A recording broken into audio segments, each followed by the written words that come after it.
Aquí en México, bueno, la persistencia de conducto arterioso es la cardiopatía congénita más frecuente. En orden de frecuencia, bueno, la comunicación interauricular y la comunicación interventricular son las cardiopatías más comunes. Bueno, por definición son, bueno, malformaciones cardíacas o de sus grandes vasos presentes en el nacimiento y que se originan en las primeras semanas de gestación por factores que actúan alterando el desarrollo embrionario del sistema cardiovascular y habitualmente se van a presentar entre las alteraciones entre la 8ª y 10ª semana de gestación.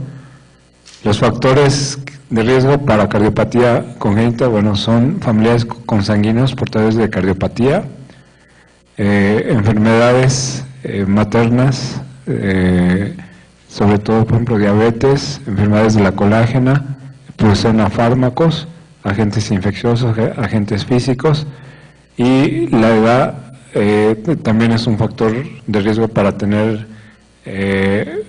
niños con cardiopatías. Se menciona que sobre todo edad avanzada, sin embargo también es muy común en madres muy jóvenes, madres de 15, 16 años que pueden tener niños con cardiopatías congénitas. ¿Sí? Aquí en México, bueno, una de las cosas que se ha visto es mucho el casarse entre familiares, ¿sí? Frecuentemente se asocia a la presencia de este tipo de cardiopatías, que al inicio, bueno, parece que el primer producto habitualmente no tiene cardiopatía, sin embargo los siguientes son los que tienen muchas alteraciones. Bueno, en adultos se menciona que aparecen aproximadamente el 25%, ¿sí? En Estados Unidos se estima que aproximadamente 750,000 adultos tienen cardiopatías congénitas y que esto cada vez se van diagnosticando cada año. Esto, obviamente, en los adultos, las cardiopatías más comunes son las que no dan repercusión hemodinámica y que de alguna forma son cardiopatías simples que no han necesitado tratamiento quirúrgico y que han permitido que los pacientes sobrevivan hasta la edad adulta. La clasificación de las cardiopatías congénitas, muy general tenemos las que tienen cianosis y las que no tienen cianosis, y a la vez, de acuerdo a la radiografía, vamos a tener las que tienen flujo pulmonar aumentado o flujo pulmonar disminuido. Dentro de las cardiopatías congénitas con cianosis de flujo pulmonar aumentado tenemos la transfusión de grandes vasos o grandes arterias, el ventrículo único, la conexión anómala de venas pulmonares, y de las de flujo pulmonar disminuido tenemos ventrículo único con atresia pulmonar o estenosis pulmonar, atresia tricuspidia y tetralogía de Fallot. De estas, obviamente vamos a ver lo más común que es, vamos a revisar lo que es tetralogía de Fallot. Las otras cardiopatías sí son muy interesantes, sin embargo, bueno, no es lo más frecuente. De las cardiopatías congénitas no cianóticas con flujo pulmonar aumentado tenemos el conducto, que es, les decía que es el más común, comunicación interventricular, lo que es comunicación interauricular en lactantes y lo que es canal auriculoventricular. El canal auriculoventricular es una cardiopatía que se encuentra frecuentemente en los niños con síndrome de Down, en donde tienen una sola válvula auriculoventricular. Durante el desarrollo embrionario no se separa la tricúspide de la mitral y aparece una sola válvula, que es una válvula auriculoventricular con 5 valvas. El flujo pulmonar disminuido, tenemos lo que es estenosis pulmonar, estenosis mitral, lo que es estenosis aórtica y coartación aórtica. Entonces, de las que vamos a ver y vamos a tomar los temas es persistencia de conducto arterioso, comunicación interauricular y comunicación interauricular. Bueno, por frecuencias en Estados Unidos, es una estadística de Estados Unidos, la cardiopatía congénita más frecuente en Estados Unidos es comunicación interventricular, hasta el 30%. La comunicación interauricular junto con la persistencia del conducto arterioso está en un 10%, y obviamente las cardiopatías más complejas, les decía, la La cardiopatía congénita con cianosis, la más frecuente, es tetralogía de Fallot, y de ahí hacia abajo va a modificar la frecuencia. Incluso, por ejemplo, lo que es canal auriculoventricular no es tan frecuente, y se llega a presentar sobre todo en pacientes con síndrome de Down. Bueno, de las diferentes etiologías asociadas, pues están todas los síndromes. De estos, el síndrome de Down es uno de los que se asocia frecuentemente.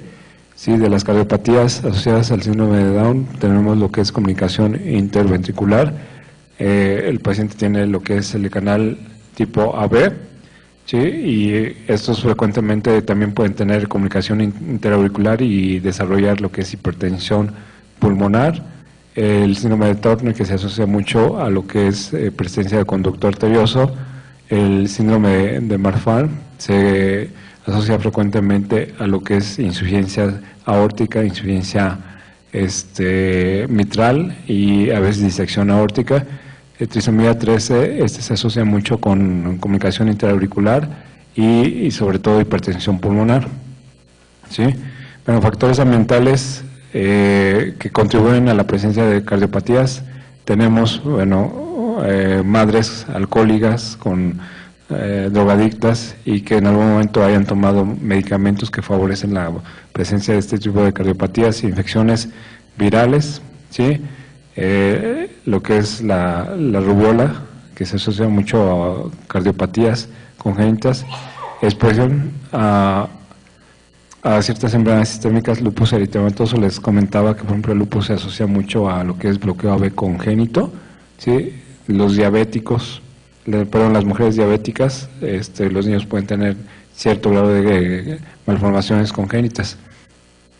Bueno, entonces vamos el primer tema va a ser comunicación interauricular.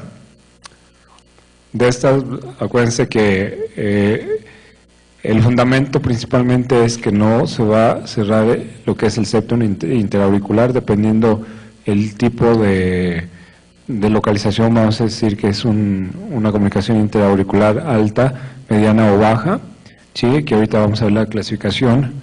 Y aquí, por diferencias de presión, la sangre se va a ir del lugar donde hay mayor presión, que en este caso es la aurícula izquierda, se va a ir hacia la aurícula derecha y se va a mezclar sangre oxigenada con no oxigenada.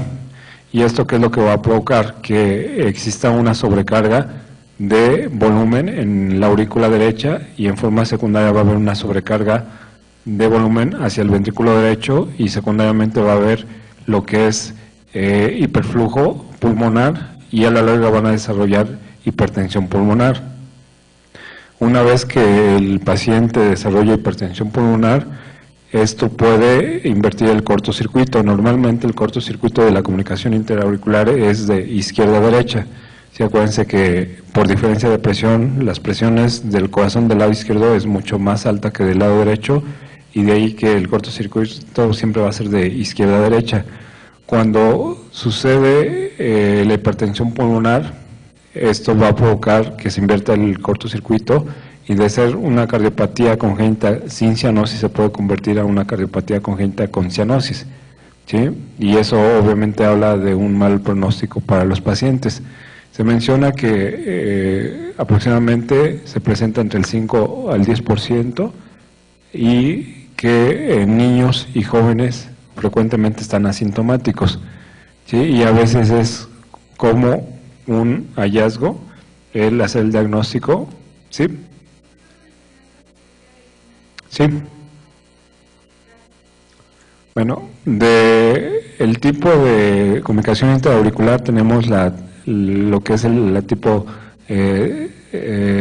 media o tipo ostium secundum, que es el 75%, la tipo ostium primum es el 15%, que es implantación baja o la comunicación es baja en el septum interauricular bajo, o la que es en la porción alta, que es de tipo seno venoso, que es el 10%. De lo que contamos, y era esto, que bueno, el cortocircuito siempre va a ser de izquierda a derecha, ¿sí? Y obviamente a la larga va a causar dilatación de las cavidades derechas y pueden causar arritmias. el paciente puede desarrollar lo que es hipertensión pulmonar y bueno, el cortocircuito se invierte y eso es lo que es el síndrome de Steinmeier, ¿sí? Que es por inversión del cortocircuito, de ser de izquierda a derecha se va a transformar de derecha a izquierda. Bueno, normalmente un paciente que se hace el diagnóstico de comunicación interauricular habitualmente está asintomático y es por hallazgos, o cuando ya está crecido el corazón empieza a haber fatiga, hay disnea, el paciente empieza a referir arritmias, estas pueden ser extrasístoles auriculares o algunos pueden desarrollar fibrilación auricular, frote, ¿sí? O si el paciente ya, el grado de hipertensión pulmonar es muy importante, pueden desarrollar insuficiencia cardíaca derecha, ¿sí? El diagnóstico se hace principalmente por exploración física y la auscultación es muy característica. Se menciona que de los hallazgos vamos a tener el desdoblamiento fijo del segundo ruido, con un segundo ruido acentuado y puede haber un soplo expulsivo en foco pulmonar. Recuerden que el desdoblamiento fijo del segundo ruido es que al momento que auscultamos al paciente, en la inspiración se escucha doble el segundo ruido, que es el componente aórtico y pulmonar, y en la expiración también se escucha doble.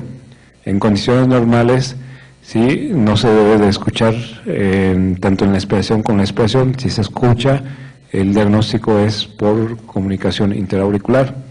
Hay algo que se llama desdoblamiento paradójico y desdoblamiento fisiológico del segundo ruido. No sé si recuerdan a qué se refiere eso.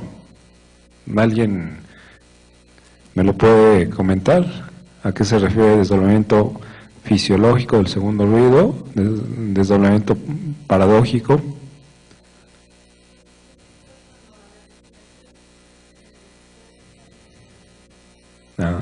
Pero inspiración o expiración. En inspiración sostenida, ¿sí?, se puede escuchar doble el segundo ruido, y en expiración se junta y es un solo ruido.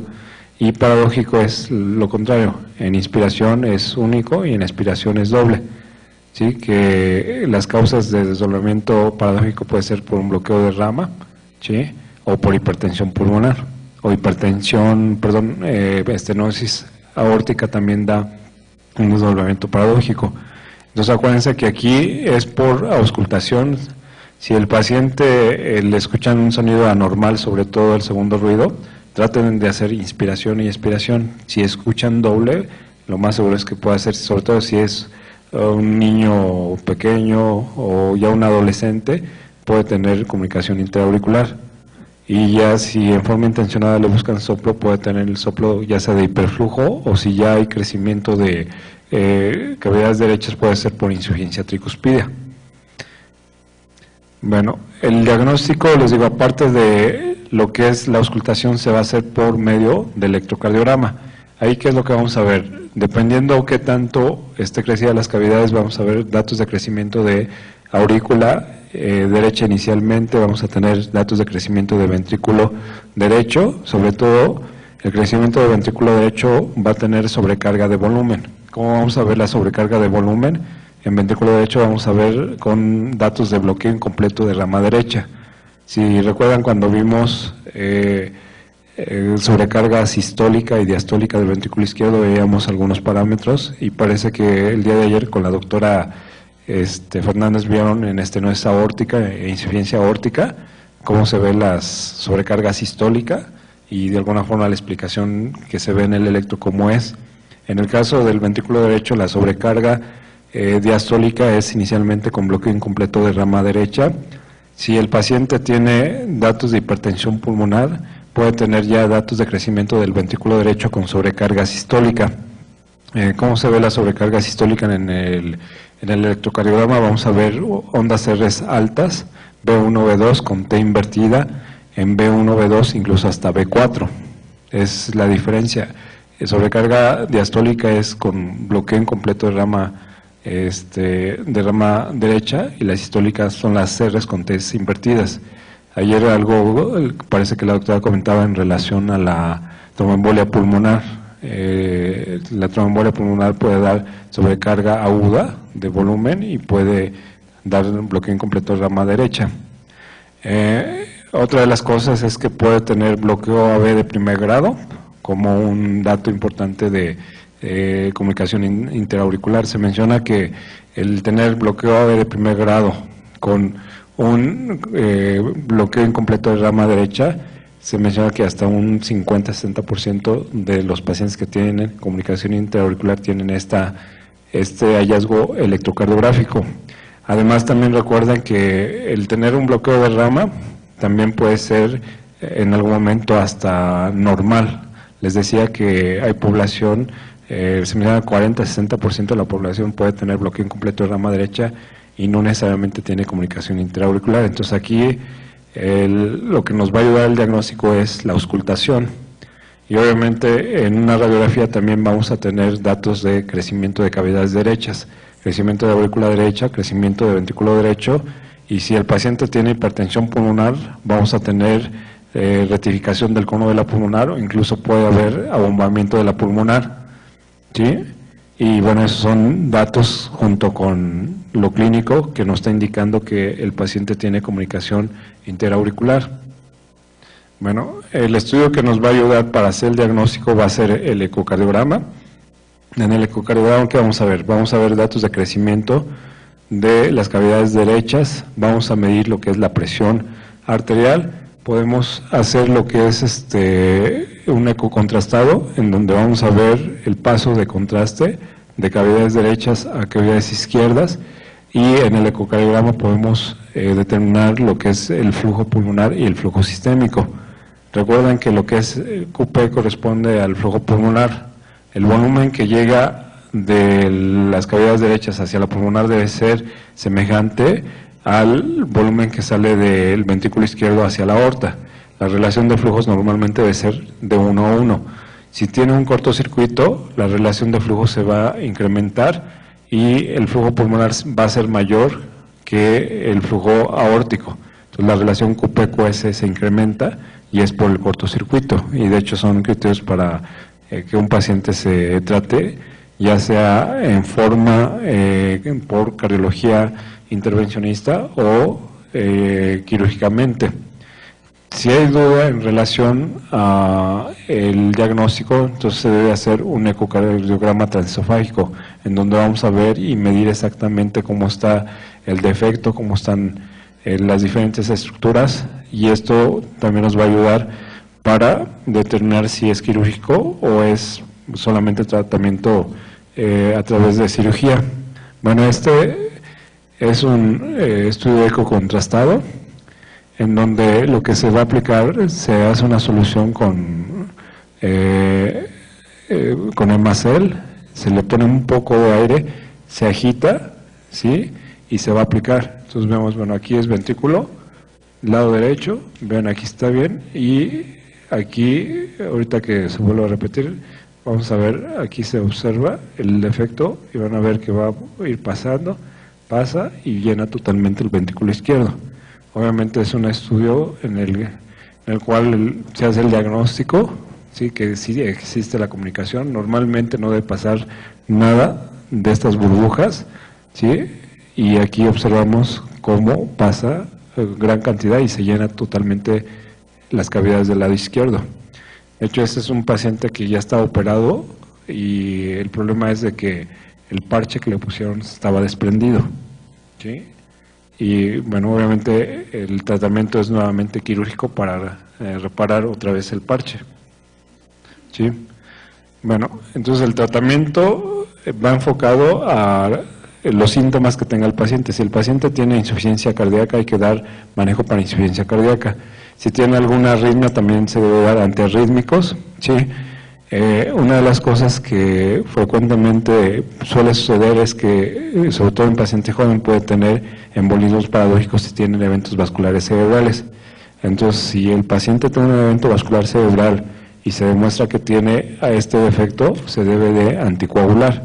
Y obviamente el tratamiento, en la actualidad, la mayoría de los pacientes se le coloca un dispositivo que se llama Amplacer, que es una sombrilla que se pone en el defecto, el 70% de las comunicaciones interauriculares se tratan de esta forma, el resto se debe de tratar quirúrgicamente y obviamente la indicación es que el flujo, el QPQS debe ser 2 veces el flujo pulmonar mayor que el flujo sistémico.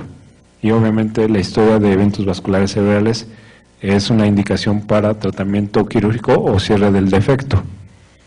Bueno, ¿preguntas, dudas?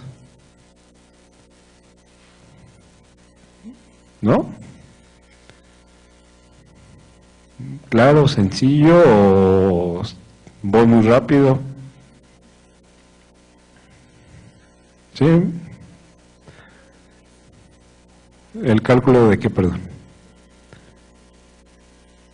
El cálculo de los flujos se hace, bueno, se puede hacer por ecocardiograma, por cateterismo, y lo que se hace es medir el volumen que pasa a través de la aorta para sacar el flujo, se saca el área valvular de la válvula aórtica y el flujo que pasa a través de la aorta, y de la misma forma se calcula el flujo que pasa a través de lo que es el anillo pulmonar y la rama de la pulmonar, bueno, el tronco de la pulmonar.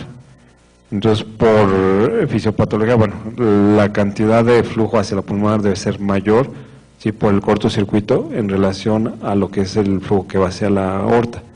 Para indicar la cirugía, se dice que la relación de flujo es 2 veces más, o la relación es 2:1, que quiere decir que si normalmente, si recuerdan cuánto es el flujo a nivel, si en un latido, normalmente es, en alguien adulto son de 60 a 100 mililitros, lo que es el volumen sistólico, ¿sí? En los pacientes que tienen este problema, si se dice que la relación es 2:1, es que probablemente tenga 120 de flujo pulmonar y 60 mililitros del aórtico, por eso la relación es de 2:1. O sea, está más el flujo hacia lo que es la pulmonar por el cortocircuito en relación al flujo sistémico. ¿Sí? Es a lo que se refiere el QPQS. ¿Sí? ¿Alguna otra duda, pregunta? ¿No? Bueno, entonces continuamos con lo que es la comunicación interventricular. Bueno, aquí la comunicación interventricular igual es una de las cardiopatías, como les decía, en Estados Unidos es la más común, sobre todo en niños, en adultos no es la más frecuente, y es, bueno, si recuerdan la anatomía del corazón, el tabique interventricular tiene varias porciones, una porción membranosa y una porción muscular. La localización más frecuente del defecto de comunicación interventricular es en la porción perimembranosa, ¿sí? Y bueno, obviamente por diferencia de presión, acuérdense que la presión del ventrículo izquierdo es mucho mayor que del ventrículo derecho. El cortocircuito casi siempre va a ser de izquierda a derecha por diferencia de presiones. Bueno, dentro de la epidemiología se menciona que el 10% se puede presentar en adultos. Las comunicaciones interventriculares pueden cerrar en forma espontánea hasta un 75 a un 80%. Sí, por ahí probablemente hayan leído lo que es CIB tipo Royer, que es una comunicación sobre todo trabecular y que esta es de las que se cierra más frecuentemente. La comunicación interventricular amplia no se cierran, son pocas las que se cierran, casi siempre es tratamiento quirúrgico por cardiología intervencionista. Bueno, el tener un cortocircuito dentro del corazón siempre es un factor de riesgo para endocarditis. Entonces, todas las cardiopatías congénitas se deben de dar profilaxis para endocarditis infecciosa por el riesgo de padecerla.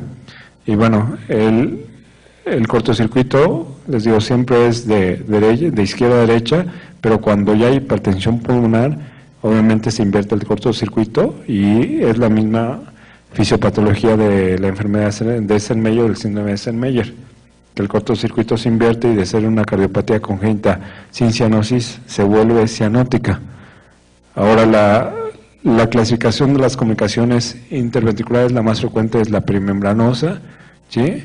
Obviamente hay una que es tipo canal AB, en donde la comunicación interauricular es muy poquito el septum que se observa tanto en la porción proximal como distal, y es un defecto muy grande, que es hasta el 5-8%, ¿sí? Está, bueno, la apical, sí, o muscular, que es la tipo Royer, que les digo que esta es una que incluso no se les da tratamiento, a pesar de que sea una comunicación interventricular, frecuentemente no tiene repercusión hemodinámica, aunque es una de las comunicaciones que el soplo es muy intenso.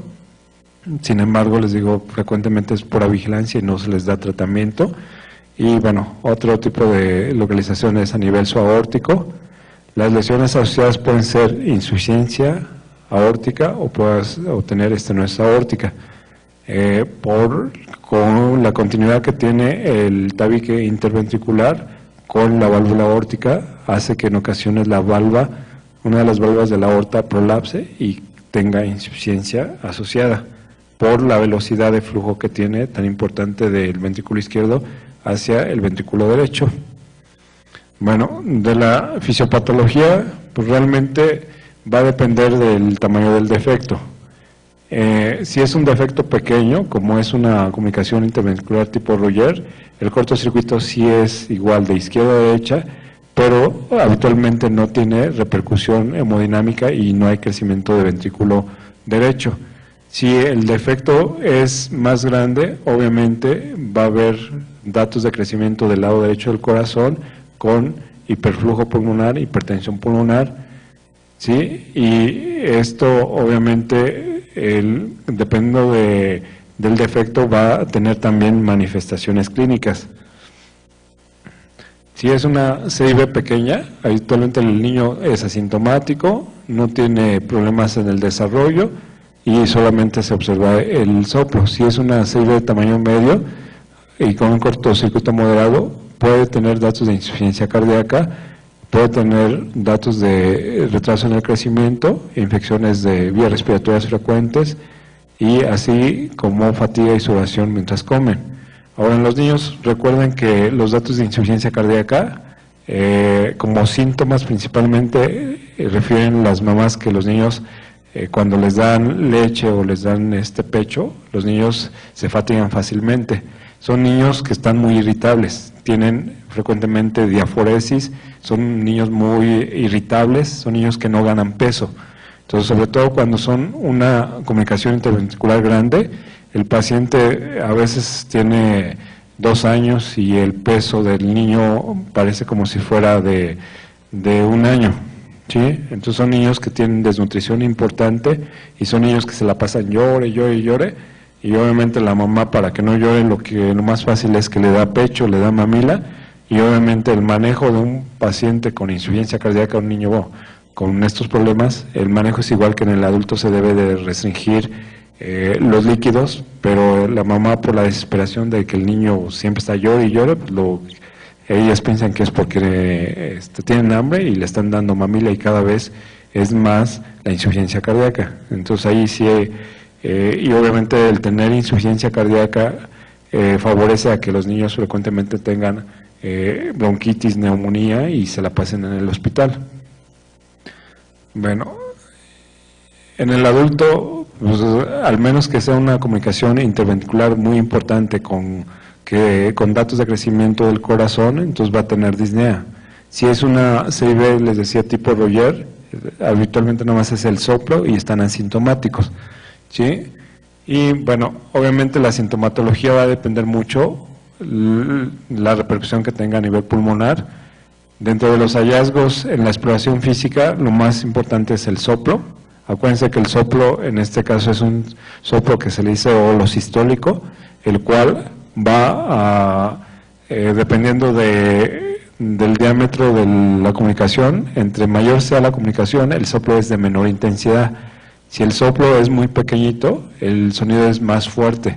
Entonces menciona que, por ejemplo, la CIB tipo Royer es un soplo muy intenso, ¿sí?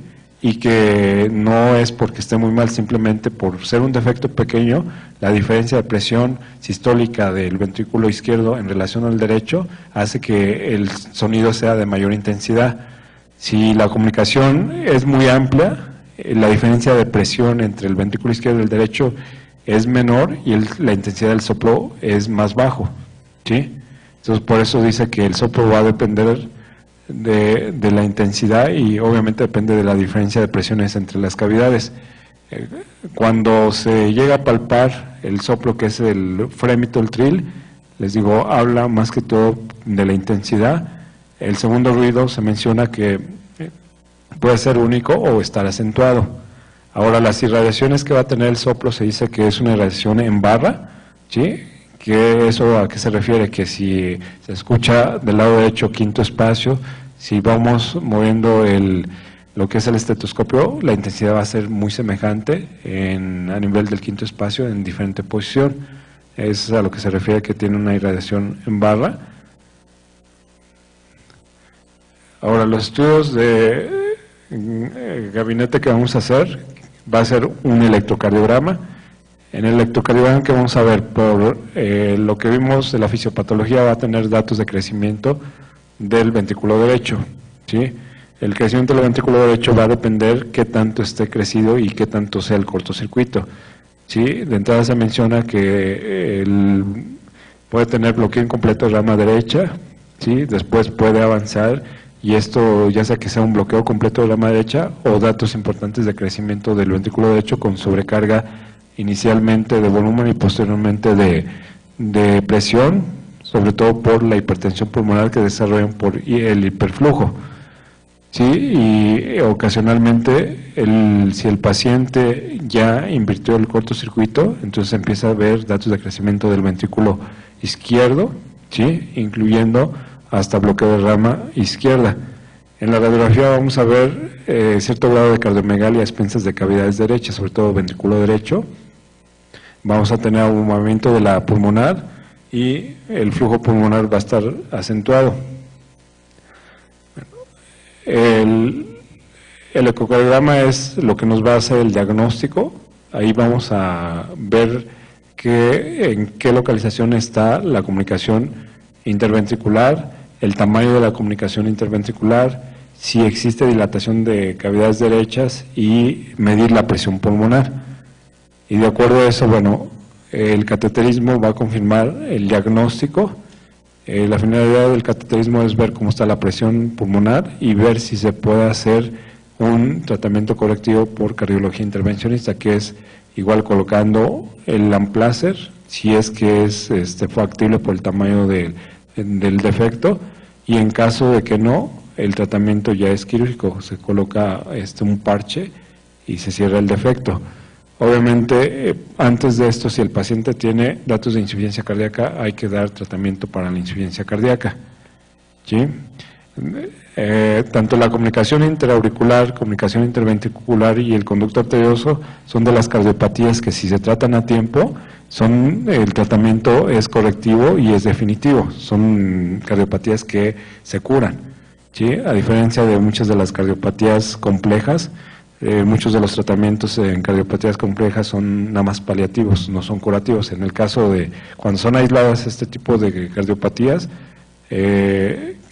son correctivas y normalmente ya no requieren tratamiento médico. Una vez que se corrige el defecto, a veces 6 meses, si es que tuvieron insuficiencia cardíaca, se les llega a dar tratamiento, al menos que el daño cardíaco sea muy importante o que ya el paciente haya desarrollado hipertensión pulmonar, que por eso es importante que cuando se diagnostiquen, inmediatamente ver si son factibles hacer el tratamiento por cardiología intervencionista o hacer tratamiento quirúrgico, porque si un paciente ya tiene daño cardíaco, ya tiene hipertensión pulmonar, intentan cerrar los defectos, en vez de ayudarles, les va a causar mayor problema, porque de alguna forma el tener el defecto les ayuda a compensar el problema ya del daño cardíaco y el paciente puede estar sin insuficiencia cardíaca.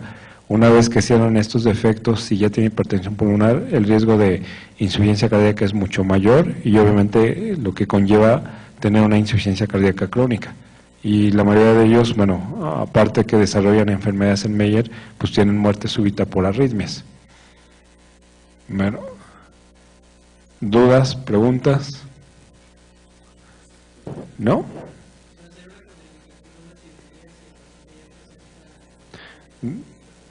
La contraindicación es que sea una hipertensión pulmonar y que a través de cateterismo hacen pruebas para ver si disminuye la presión pulmonar. Ponen oxígeno, ponen óxido nítrico. Si no revierte o no bajan las resistencias pulmonares, es un tratamiento que es un paciente que está fuera de tratamiento quirúrgico.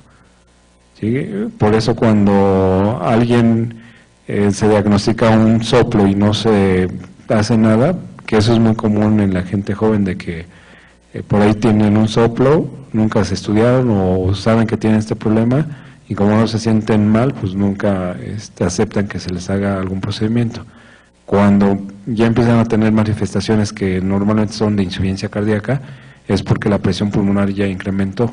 Y a veces ahí el hacer cateterismo es con fines corroborar el diagnóstico y hacer pruebas para ver si va a haber reversión de la hipertensión pulmonar. Pero si las pruebas que hacen, que es con oxígeno, con óxido nítrico, no baja la presión pulmonar, entonces son pacientes que ya solamente el tratamiento es médico y obviamente el pronóstico es malo, con posibilidades de que desarrollen insuficiencia cardíaca y muerte súbita. ¿Sí? Bueno, entonces continuamos con otra de las cardiopatías, que es persistencia de conducto arterioso. Bueno, aquí es por defecto a nivel del cesto aórtico, ¿sí? Y que esto es el principal problema. Y obviamente, acuérdense que la función del conducto arterioso, eso en condiciones normales está presente y es el que va a comunicar lo que son las cavidades derechas con izquierdas, y que al final en la vida fetal el corazón funciona como si fuera una bomba. Entonces la sangre llega a través de las cavidades derechas, llega hasta la pulmonar, pasa a través del conducto hacia las cavidades izquierdas y de esa forma está funcionando. ¿Y qué es lo que va a suceder? Que cuando uno nace por cambios de presión de oxígeno, este conducto arterioso se va a cerrar. Se menciona que puede estar presente hasta 2-3 semanas después del nacimiento. Si esto persiste más de 3 semanas, ya se considera que es patológico. Entonces, si a un niño recién nacido se le ausculta un conducto arterioso, esto puede revertir después de 3 semanas de vida extrauterina. Sin embargo, hay algunas situaciones, sobre todo en los prematuros, que pueden causar algo que se llama distrés respiratorio, y que si no se ha cerrado el conducto arterioso y le está causando problemas de hipertensión pulmonar, es indicación de tratamiento quirúrgico inmediatamente, sobre todo en prematuros. Bueno, como les decía, aquí en México es la cardiopatía congénita más frecuente. El cortocircuito igual es de izquierda a derecha, ¿sí? Y hay cierta predisposición. Se menciona que los niños que nacen a una altitud mucho más alta, es cuando aparece lo que es la presencia de conducto arterioso, y otra de los factores que predisponen es aquellos niños prematuros, ¿sí? Y bueno, las madres que tuvieron rubiola es otra de los factores que predisponen a la presencia de conducto arterioso, ¿sí? Y bueno, obviamente también es un factor de riesgo para endocarditis infecciosa. Bueno, la presentación clínica, bueno, si es un niño recién nacido, también dependiendo del tamaño del conducto arterioso, a veces los niños están asintomáticos, pero si es un conducto arterioso muy grande, frecuentemente tienen datos de insuficiencia cardíaca, datos de infección de vías respiratorias bajas, y que de alguna forma uno sospecha que puede tener el conducto arterioso.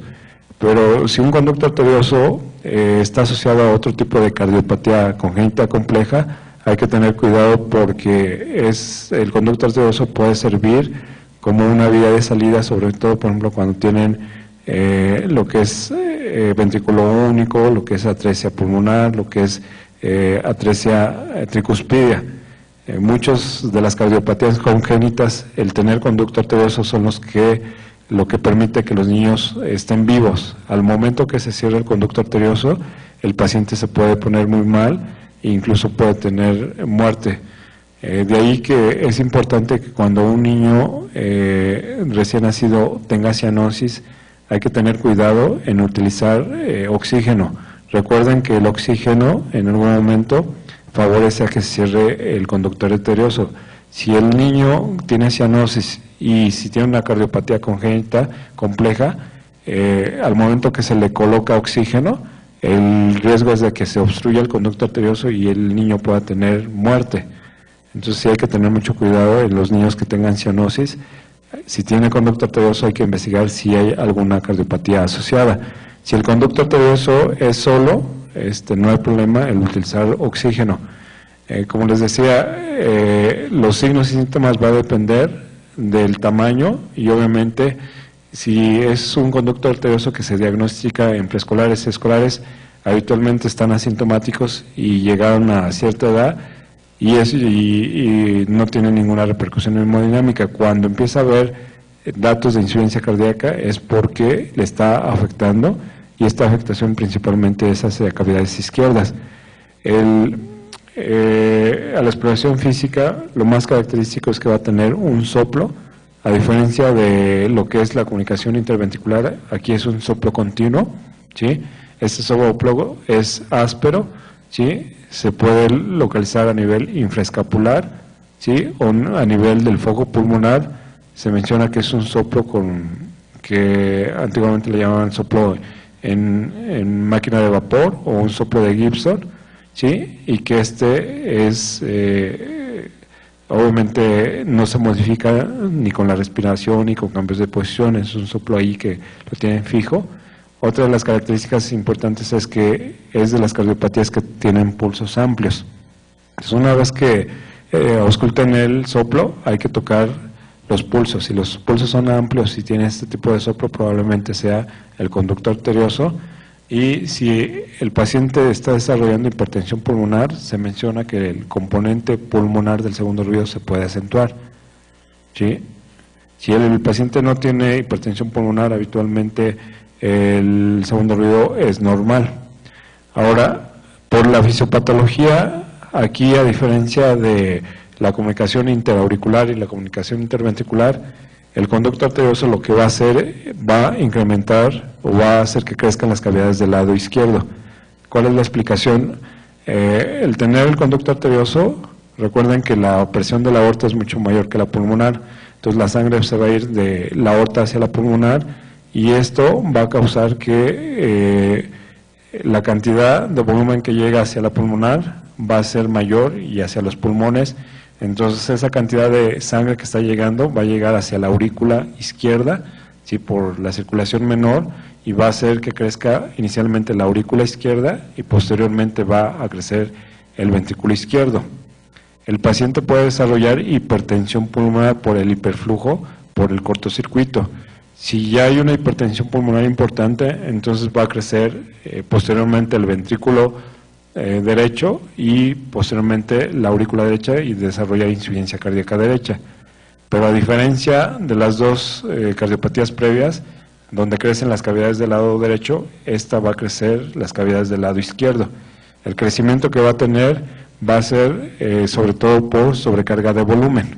Entonces va a tener crecimiento del ventrículo izquierdo por sobrecarga de volumen, crecimiento de la aurícula derecha. Y bueno, la radiografía, ¿qué es lo que vamos a ver? Vamos a ver cardiomegalia, aquí va a ser a expensas de cavidades izquierdas, ¿sí? Y bueno, obviamente si el paciente tiene hipertensión pulmonar, va a haber hiperflujo, va a haber movimiento de la pulmonar. Entonces la diferencia radiológica entre las dos cardiopatías previas y esta es que aquí siempre va a haber crecimiento de cavidades izquierdas inicialmente y puede haber crecimiento de cavidades derechas si ya hay hipertensión pulmonar. Al igual que las previas pueden desarrollar enfermedad de Steinmeyer por incremento de la presión pulmonar y el cortocircuito de hacerse de izquierda a derecha se puede invertir y va a ser de la pulmonar hacia la aorta. Hay niños que desarrollan la presión pulmonar es hasta 100 y la aorta la tienen de 80, 90, entonces el cortocircuito se invierte y cuando se invierte es cuando aparece lo que es la cianosis. Bueno, el estudio que nos va a ayudar a hacer el diagnóstico, aparte de lo que es la clínica, el electro, la radiografía, pues va a ser el ecocardiograma. En el ecocardiograma, sobre todo en un plano supraesternal, en donde vamos a ver la presencia de lo que es el flujo continuo que va a tener en lo que es entre la aorta y lo que es la pulmonar, y el hacer cateterismo para hacer diagnóstico es raro, casi siempre se hace con fines terapéuticos. Obviamente para fines terapéuticos se va a colocar o se va a aplicar algo que se llama COIDS, se ponen en lo que es el conducto, es como si fueran unos resortes de lapicero, se ponen, se colocan en el conducto y lo que hace se trombosa el conducto y de esa forma se va a cerrar el conducto arterioso. Hay indicaciones, si es muy grande el defecto, en ocasiones no es suficiente aplicar lo que son el COIDS y entonces requieren de tratamiento quirúrgico. Ahora, el tratamiento, si es que desarrolla insuficiencia cardíaca, igual que cualquier insuficiencia cardíaca, hay que dar diuréticos, vasodilatadores, ¿sí? Todas las medidas de insuficiencia cardíaca. En el caso de los prematuros, el usar indometacina, se menciona que en el primer mes de vida se puede utilizar, aunque el riesgo de aquí son los efectos colaterales de usar indometacina. Si hay daño renal, obviamente puede acentuar más el daño renal, entonces hay que tener mucho cuidado. Ahora les decía, en los prematuros el problema es que pueden desarrollar hipertensión pulmonar y pueden causar algo que se llama distrés respiratorio. Si el niño tiene esta situación, es de urgencia que se debe de hacer tratamiento quirúrgico. El tratamiento en prematuros de primera elección se menciona que es utilizar indometacina para tratar de cerrar el conducto arterioso por fármacos. Pero si no existe un cierre como tal, como se espera, entonces el tratamiento sí es quirúrgico. Bueno, aquí lástima que no se ve en movimiento, es lo que es la aorta ascendente. La aorta descendente es el flujo que se ve, que es un flujo turbulento, y aquí, bueno, aquí se midió el conducto arterioso. Es lo que es la rama izquierda de la pulmonar, la aorta descendente. Bueno, ¿dudas, preguntas? ¿No?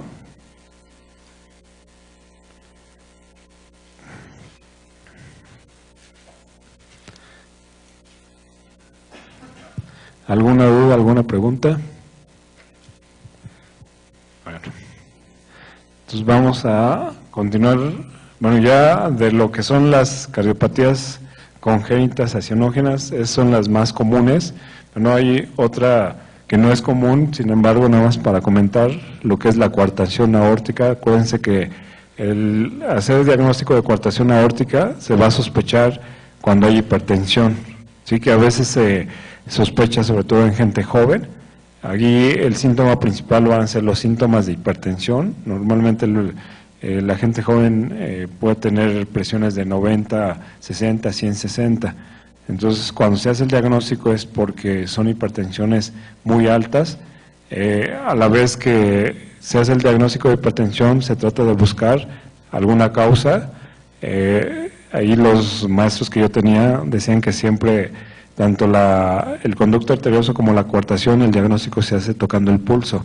Entonces recuerden que una de las, por la fisiopatología de la coartación es disminución de la luz de la aorta descendente, casi siempre es después de lo que es el remanente del conducto arterioso. Y el diagnóstico es que va a haber disminución de los pulsos o ausencia de los pulsos en miembros inferiores comparado con los pulsos que van a estar normales en los miembros superiores. Y de ahí que les digo que mis maestros comentaban que es de las que se hace el diagnóstico solamente tocando las cuatro extremidades, tocando el pulso, al igual que el conducto arterioso. Si tocan el pulso del conducto arterioso, van a ser pulsos saltones, que eso es lo característico. Entonces, una vez que se hace el diagnóstico, Obviamente el tratamiento ahí, dependiendo de la edad, se puede poner una endoprótesis para abrir la coartación, ¿sí? Y con eso disminuir la obstrucción y mejora mucho las fibras de presión. Si por alguna situación no se pudiera poner una endoprótesis, lo que hacen es una cuartectomía. Lo que hacen es cortar el pedazo de coartación y conectan la aorta sana de ambos extremos, y con eso es el tratamiento definitivo. Aquí lo único que hay que tener cuidado que en la gente ya adolescentes o adultos, como parte de los mecanismos compensatorios, la coartación lo que hace, desarrolla mucha circulación colateral. Dentro de la circulación colateral que desarrollan, una gran parte va hacia lo que es la columna. Entonces, a veces cuando se hace un tratamiento correctivo quirúrgico, el riesgo es de que puedan tener isquemia en columna, sobre todo si tienen que cerrar colaterales. Entonces, a veces los pacientes pueden tener como complicación paraplegia por isquemia. Entonces, el tener una coartación y un tratamiento quirúrgico, el cirujano debe tener mucho cuidado, porque el riesgo de tener una paraplegia por hipoxia es frecuente. Y les digo, ahí el tratamiento es quirúrgico o por cardiología intervencionista, y en cardiología intervencionista lo que pones es una endoprótesis. Y una vez que se corrige el defecto de coartación, lo que es la hipertensión se corrige. Es raro que un paciente que tenga coartación y se corrija quirúrgicamente o por medio de cateterismo siga siendo hipertenso, al menos que vuelvan a provocar una restenosis, sobre todo cuando es una endoprótesis. Bueno, nada más era lo que les quería comentar de la otra cardiopatía congénita, que se ve de las más comunes. Ahora, dentro de las cardiopatías congénitas con cianosis, les comentaba que la más común es tetralogía de Fallot. Acuérdense que aquí las características de la tetralogía de Fallot una es la estenosis pulmonar severa infundibular.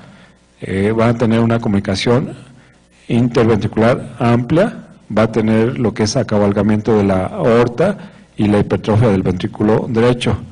Acuérdense que el acabalgamiento de la aorta se refiere que más del 50% de lo que es el anillo aórtico está sobre el septum, ¿sí? Y de acuerdo a eso es lo que se le considera que tiene acabalgamiento. Se menciona que hasta un 15% puede tener comunicación interauricular, y es lo que se le llama pentalogía de Fallot. Lo más común es que tenga solamente los 4 componentes. Como síntomas, principalmente el paciente, ¿sí?, va a tener cianosis central.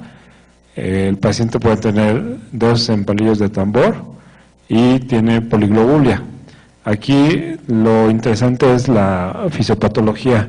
Acuérdense que por tener una comunicación interventricular muy amplia, la presión de ventrículo derecho y ventrículo izquierdo está igualada, realmente no hay diferencia.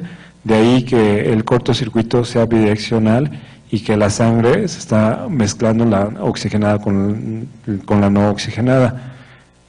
Lo característico es que va a tener un soplo, ¿sí? Sobre todo es un soplo expulsivo. Este soplo expulsivo es por la estenosis infundibular y la estenosis pulmonar, ¿sí? Y que puede acompañarse con un tril.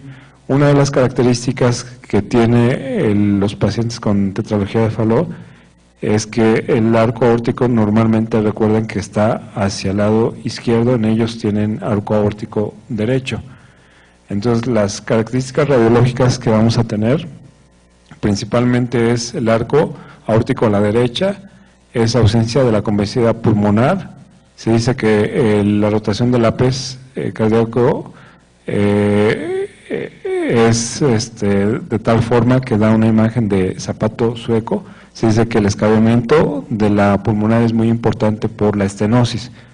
Entonces, eso da la característica de una imagen radiológica de zapato sueco.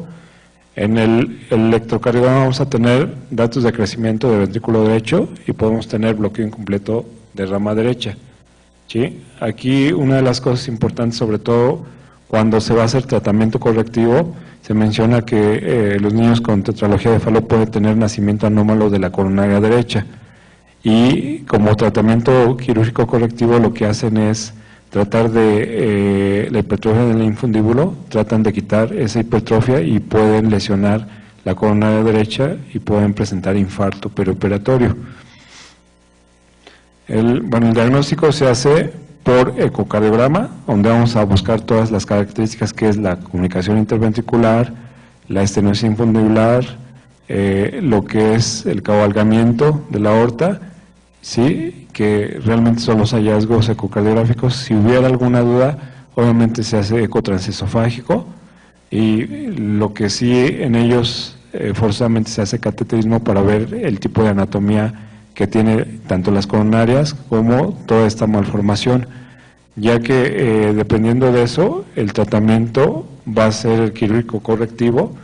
El tratamiento quirúrgico correctivo es tratar de alinear la aorta, cierran la comunicación interventricular, ¿sí?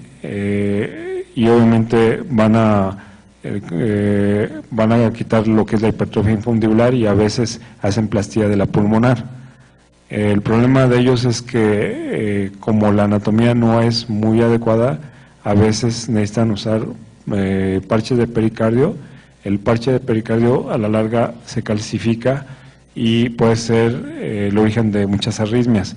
A veces los pacientes con tetralogía de Fallot, después de muchos años de operado, entre los 15 y 20 años, frecuentemente presentan muerte súbita. Sí, entonces realmente el tratamiento en ellos, el tratamiento quirúrgico sí sirve, pero llega un momento que si la estenosis o la reparación de la válvula pulmonar no es adecuada, a veces requieren una cirugía nuevamente para poner prótesis o hacer otra plastía de la pulmonar. El tratamiento médico es encaminado principalmente al manejo de insuficiencia cardíaca. Y esto, es de las cardiopatías complejas, aunque es la más frecuente. Sí hay tratamiento quirúrgico, pero llegando a cierta edad, el riesgo de muerte súbita en estos pacientes es muy alto. Manda. ¿A qué edad? Eso depende de qué tanto haya de saturación. Las crisis de hipoxia se pueden presentar desde nacimiento.